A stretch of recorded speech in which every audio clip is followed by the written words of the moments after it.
Have you ever caught yourself acting completely impulsively and thought, whoa, where did that come from? Or maybe you've wondered how the specific care you received when you were just a toddler actually shaped the adult you are today. Well, welcome to This Explainer. Today we're taking a really fascinating journey into human development. We're going to start deep inside the abstract, completely invisible architecture of your mind, and then we'll transition to something incredibly tangible, the practical, everyday care we all need at every single stage of life. Okay, let's dive into this. Here's our roadmap for today. We'll start by mapping your mind's awareness, then we'll meet the id, ego, and superego. After that, we'll look at anxiety and defense mechanisms, walk through the psychosexual stages of development, and finally, we'll wrap up with the psychosocial lifespan journey. To really understand human psychology, you kind of have to imagine this constant internal tug-of-war going on inside your head. On one side, you've got the pleasure principle. It wants comfort, and it wants it right now. Literally like wanting to eat a whole chocolate cake at midnight. On the other side is the reality principle, which relies on logic to navigate the actual physical constraints of the real world. This ongoing, invisible battle, that is the engine of our behavior. All right, part 1, mapping your mind's awareness. Picture your mind as an enormous iceberg. That little tip sticking out of the water, that's your conscious mind. It's logical, it's regulated by that reality principle we just talked about, and it holds all the information you can easily control. But deep beneath the surface lies the massive, totally illogical unconscious mind. Operating purely on the pleasure principle, it acts like a locked vault for repressed memories and wishes. And interestingly enough, if those hidden feelings are prematurely dragged up into the conscious light, it triggers some serious anxiety. So, how do things actually move between that deep, unconscious vault and the conscious surface?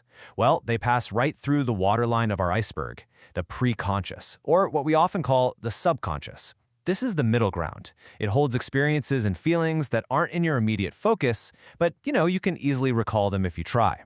Crucially, the preconscious acts as a sort of mental border patrol. It examines and censors certain wishes, literally helping to push unpleasant thoughts back down just to protect you. Moving on to part 2, let's meet the id, ego, and superego. Think of your personality like a corporate team where everyone has wildly different agendas. First up is the id. Present right from birth, the id is basically an impulsive, demanding child. Operating strictly on the pleasure principle, it absolutely cannot tolerate discomfort and acts totally irrationally to discharge tension immediately. It pays zero attention to consequences. None. Now, what's really interesting about this next piece is how it steps in to keep the peace. Because the id alone can't safely navigate the world, a second system emerges. Notice how the ego acts like the incredibly stressed-out middle manager of the mind. Beginning its development around 4 to 5 months, the ego steps in to operate on the reality principle. It's the vital problem solver, constantly negotiating the impulsive demands of the id with the strict realities of the external world.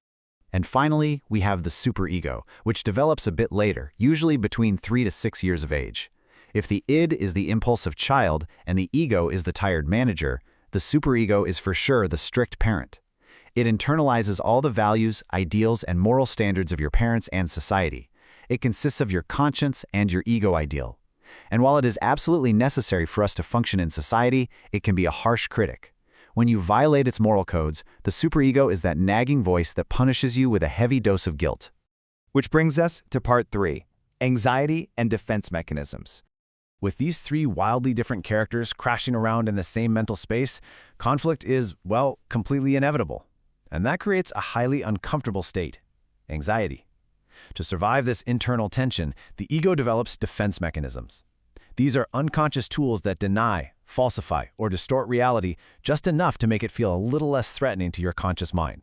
Now, there are some strict rules to how these mental shields actually work. They exist to fight off anxiety for the ego, and, this is key, they operate almost entirely unconsciously, meaning you usually have no idea you're even using them, with the rare exception of consciously suppressing something. So the crucial point to take away here is this. While we literally cannot survive without these defense mechanisms protecting us, relying on them too heavily is a trap. If you become too extreme in your distortion of reality, it halts your healthy adjustment and seriously interferes with your personal growth. All right, let's look at the bigger picture in part 4, psychosexual stages of development. So how does all this daily mental gymnastics play out over an entire lifetime? Well, Freud categorized this journey into specific stages. He believed that every single stage from infancy all the way to adulthood features a specific conflict driven by our need to seek pleasure and reduce tension. And more importantly, how we experience and ultimately resolve these early conflicts permanently locks in the personality traits that we carry around as adults. Now, all of this abstract, internal theory is fascinating, right? But it begs a really practical question. If our early conflicts and internal drives dictate our development, what does that actually mean for how we treat people in the real world? How do we use this knowledge to foster healthy growth in a clinical or caregiving setting? Let's move to part 5 and see how this builds into real-world care, the psychosocial lifespan journey. To see how this translates into actual application, we shift over to Erikson, who detailed specific interventions caregivers can use to support healthy development. Look at how tangible this is in the early years.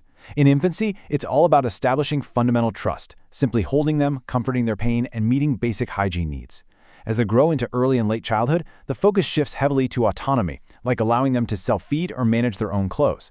By school age, fostering development means maintaining their sense of industry, even keeping up with schoolwork or favorite pastimes if they happen to be in the hospital. And this brilliantly illustrates how dramatically our needs evolve as we age. In adolescence, care means respecting their independence, doing health exams without parents hovering, and giving them real choices in their care plan. As we move into early adulthood, support systems expand to include partners. By middle age, we encourage creative social involvement and volunteering. And finally, in later adulthood, care shifts from physical autonomy to profound psychological validation, like simply sitting down and listening attentively to their reminiscent stories about life's accomplishments.